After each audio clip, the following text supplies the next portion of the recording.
पुरी वन्यप्राणी वनखंड पक्षर जंगल संपद तथा वन्यप्राणी मान सुरक्षा पाई सचेतनता प्रचार कार्यक्रम अनुष्ठित हो जाइछि। वनखंड पुरी निर्देश क्रमे कोणार्क वनांचल तरफ चलित वर्ष बालुखंड कोणार्क अभयारण्य निआं न लागिबा पाई सचेतन करा जाइछि। किछि स्कूल और निकटस्थ जंगल सन्निकट ग्राम में प्रचार माध्यम सचेतनता करा जाउथबा देखिबाकु मिलिछि।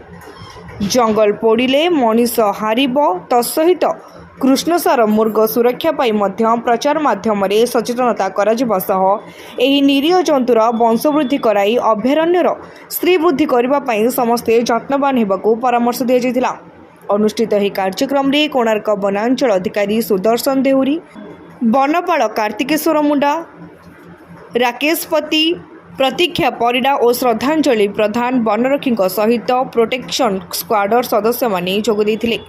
एही अवसर में आर्ततान उच्च विद्यालय प्रधान शिक्षक रामकृष्ण महांती, निहार प्रसाद लेंका प्रमुख कार्यक्रम में उपस्थित रहिथिले। निआं कबलरू जंगल संपद को रक्षा करने सह जंगल मध्य बसवास करुवा जंतु मानू सुरक्षा प्रदान करने सचेतनता प्रचार गाड़ी बुलुवा देखा मिलता।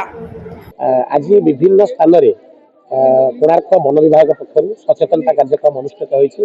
प्रबल खरा को आखिया रखे और वन्यजंतु मान सुरक्षा अग्निदायु कि रक्षा कर जंगल अग्निदायु कि रक्षा कर सचेतनता सृष्टि कर विभिन्न प्रतिषेधक पर आमर घोड़ा नाच मध्यम विभिन्न विद्यालय और विभिन्न ग्राम संगठन ग्रामांचल विभिन्न स्थान में यही भाव में सचेतनता कर जंगल जो प्रकार निआं लगुच से घोड़ा नाच माध्यम आम लोक अवेयरनेस करसहित आम कि स्कूल माध्यम को नहीं छोट छोट पुरी पिला अवेयरनेस हम तत्सहित जंगल सुरक्षा रम जो निआं गोटे जीवासी ब्लैक बक तार केमती सुरक्षा देवाई लोक अवेयरनेस करमाध्यम निश्चिंत भाव में संपूर्ण भाव पुनर्लाभ कर आशा कर। कोणार्क ज्ञानरंजन विश्वाल रिपोर्ट तीर्थक्षेत्र लाइव।